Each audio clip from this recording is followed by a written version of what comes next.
Hello everyone, welcome to value investing. आज हम दीपक nitrate का रिव्यू करेंगे। ये एक स्पेशलिटी केमिकल स्टॉक है और इंडिया में कुछ सालों से स्पेशलिटी केमिकल स्टॉक्स का बहुत अच्छा परफॉर्मेंस हुआ है। ये mainly China plus one policy के कारण हो रहा है। चाइना ने कुछ केमिकल कंपनीज अपनी कंट्री में बैन किया है due to some environmental issues, और बाहर की कंपनी चाइना का अल्टरनेटिव ढूंढ रहे हैं जो कि इंडिया एक बहुत अच्छे तरीके से निभा रहा है। इसका एक बहुत बड़ा बेनिफिशियरी दीपक नाइट्रेट है, क्योंकि कुछ सालों में दीपक नाइट्रेट ने बहुत अच्छा सेल्स ग्रोथ, प्रॉफिट ग्रोथ दिखाया है, जिसके कारण इसका स्टॉक प्राइस भी बहुत ही अच्छा जंप हुआ है।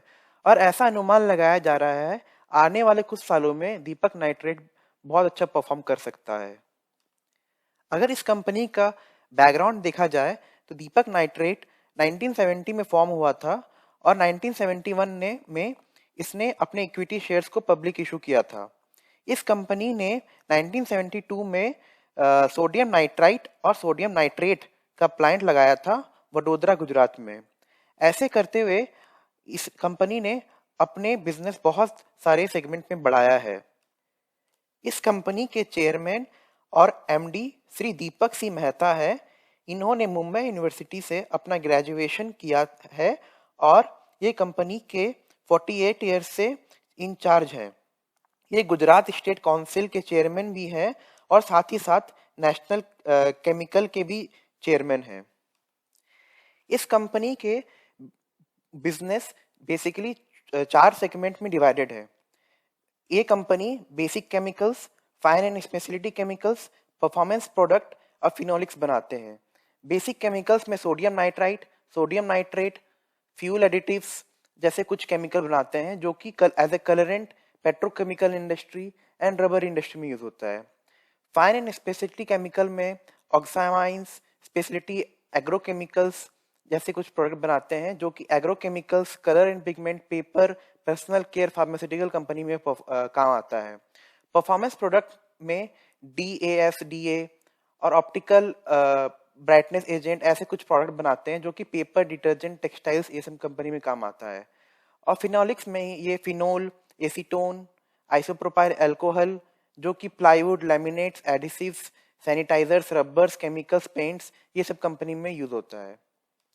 इस कंपनी के टोटल 6 फुल्ली इंटीग्रेटेड फैसिलिटीज है जो कि 5 लोकेशन और 3 स्टेट में है। पहला है इनका 3 गुजरात में है, 2 महाराष्ट्र में और 1 तेलंगाना में। अगर इनके कस्टमर बेस को देखा जाए तो बहुत बड़े बड़े दिग्गज कंपनी इनके कस्टमर है, जैसे कि Reliance Industries, Hindustan petroleum, Bharat petroleum, Ghadi detergent powder, Atul limited, Bayers crop. बहुत सारे ऐसे कंपनीज हैं जो कि बहुत ही बड़े कंपनी है और ये उनके क्लाइंट है। चलिए दीपक नाइट्रेट का अब हम Q1 FY22 का क्वार्टर रिजल्ट को एनालाइज करते हैं। इस पेज में आपको दोनों stand alone and consolidated results दिखेंगे।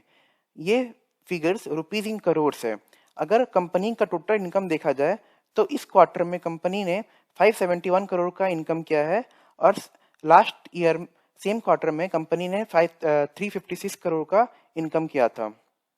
अगर खर्च की बात किया जाए तो कंपनी ने इस क्वार्टर से में 402 का खर्च किया ऑलमोस्ट, और सेम क्वार्टर लास्ट ईयर में कंपनी ने 270 करोड़ का खर्च किया था। अगर हमें प्रॉफिट बिफोर टैक्स जो कि इनकम माइनस एक्सपेंडिचर होता है वो निकालना है तो कंपनी इस ईयर 168 करोड़ का प्रॉफिट कमाए बिफोर टैक्स, जो कि लास्ट ईयर 85 करोड़ का था। आप देखोगे profit before tax almost double हो चुका है। अगर प्रॉफिट आफ्टर टैक्स भी देखा जाए तो इस ईयर कंपनी ने 134 का प्रॉफिट किया है Q1 में, और जो कि लास्ट ईयर 63 करोड़ का प्रॉफिट था। ये भी डबल हो गया है।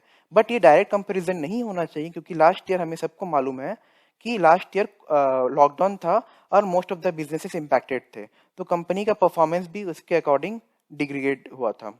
अगर कंपनी का अर्निंग पर शेयर देखा जाए तो इस ईयर वो 9.89 है, जो कि लास्ट ईयर 4.66 था। अगर कंपनी का हम कंसोलिडेटेड रिजल्ट देखें तो इस ईयर Q1 में कंपनी ने 1534 करोड़ का इनकम किया है, जो कि लास्ट ईयर सेम क्वार्टर में 682 करोड़ का इनकम किया था। अगर टोटल खर्च देखा जाए तो इस ईयर Q1 में कंपनी ने 1129 करोड़ का खर्च किया है, जो कि लास्ट ईयर सेम क्वार्टर में 549 करोड़ का खर्च किया था। अगर total profit after paying the taxes देखा जाए तो कंपनी इस ईयर में 302 करोड़ का इनकम की है, जो कि लास्ट ईयर कंपनी ने 98 करोड़ का इनकम की थी। अब अगर यहाँ पे भी देखा जाए तो यहाँ भी बहुत अच्छी इंक्रीज है, यहाँ पे ऑलमोस्ट ट्रिपल हो चुका है इनकम कंपनी का। बट एज अगेन मैंने बोला कि मैंने जैसे कहा कि लास्ट ईयर कोरोना वायरस के कारण लॉकडाउन था और कंपनीज का बिजनेस इम्पैक्टेड थे, तो ये डायरेक्ट रिलेशन नहीं होना चाहिए। बट फिर भी कंपनी ने क्वार्टर एंड ईयर में बहुत अच्छा ग्रोथ दिखाया है, जिसके कारण कंपनी का बहुत ही शेयर बहुत अच्छे से री रेटिंग हुआ है। अगर कंपनी का अर्निंग पर शेयर देखा जाए, इस ईयर में कंपनी का अर्निंग पर शेयर है 22, जो कि लास्ट ईयर सेम क्वार्टर में 7.25 था। चलिए कंपनी का अब हम सेगमेंट वाइज रेवेन्यू देखते हैं। कंपनी का बेसिकली 4 सेगमेंट्स है, जैसे मैंने पहले बताया था, basic chemical, fine and speciality chemical, performance product and phenolics. तो बेसिक केमिकल्स से कंपनी ने 249 करोड़ का रेवेन्यू जनरेट किया, फाइन एंड स्पेशलिटी केमिकल से 206 का रेवेन्यू जनरेट किया, परफॉर्मेंस प्रोडक्ट से 93 करोड़ का रेवेन्यू जनरेट किया। अगर टोटल रेवेन्यू देखा जाए तो 527 करोड़ का था, जो कि लास्ट ईयर में 350 करोड़ का था। तो आप देख सकते हैं रेवेन्यू में बहुत अच्छा खासा जंप हुआ है बेसिकली बेसिक केमिकल्स और फाइन केमिकल्स में। अगर प्रॉफिट देखा जाए बिफोर टैक्स, तो बेसिक केमिकल से कंपनी 85 करोड़ कमाई थी, फाइन एंड स्पेशलिटी केमिकल से 67 करोड़ और परफॉर्मेंस प्रोडक्ट से 2 crore. And profit, total profit before tax 167 crore का था। दीपक नाइट्रेट का मार्केट कैपिटलाइजेशन अराउंड 29,000 करोड़ है, जो कि इसे एक लार्ज कैप कंपनी बनाता है। इसके शेयर के करेंट मार्केट प्राइस 2120 रुपए है और इसके शेयर ने 2160 का 52 वीक हाई बनाया था और 52 वीक लो 567 का है। अगर आप देखोगे तो इस कंपनी के शेयर्स एक साल के अंदर ऑलमोस्ट 4 टाइम्स हो चुके हैं।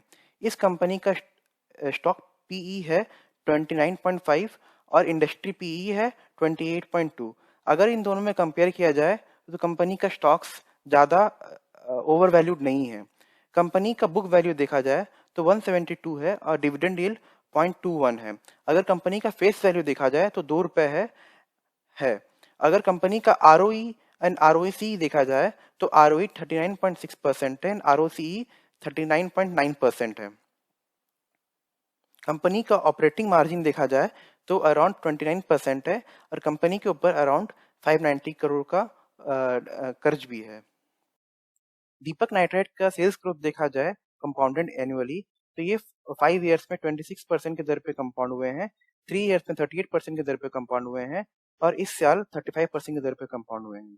अगर प्रॉफिट ग्रोथ में देखा जाए तो 5 ईयर में 65% के दर पे कंपाउंड हुए हैं, 3 ईयर्स में 111% के दर पे कंपाउंड हुए हैं और इस साल 69% के दर पे कंपाउंड हुए हैं। अगर इसका स्टॉक प्राइस देखा जाए तो लास्ट 10 साल में 60% के दर पे कंपाउंड हुए हैं, लास्ट 5 ईयर्स में 83% के दर पे कंपाउंड हुए हैं और लास्ट 3 ईयर्स में 100% दर में कंपाउंड हुए हैं और लास्ट 1 ईयर में 247 के दर पे कंपाउंड हुआ है। अगर रिटर्न ऑन इक्विटी देखा जाए तो लास्ट 5 ईयर्स में 30% के दर पे कंपाउंड हुए हैं, 3 ईयर्स में 37% के दर पे कंपाउंड हुए हैं, लास्ट ईयर में 40% के दर पे कंपाउंड हुए हैं। अगर हम इस सेल्स ग्रोथ, प्रॉफिट ग्रोथ और स्टॉक प्राइस CAGR को देखें तो इस कंपनी ने बहुत ही अच्छा परफॉर्मेंस दिया है लास्ट कुछ सालों में। दीपक नाइट्राइट का अगर शेयर होल्डिंग पैटर्न देखा जाए तो प्रमोटर्स ऑलमोस्ट 46% होल्ड करते हैं, फॉरेन इन्वेस्टर अराउंड 11% होल्ड करते हैं, डोमेस्टिक इन्वेस्टर अराउंड 10% होल्ड करते हैं, पब्लिक ऑलमोस्ट 32%।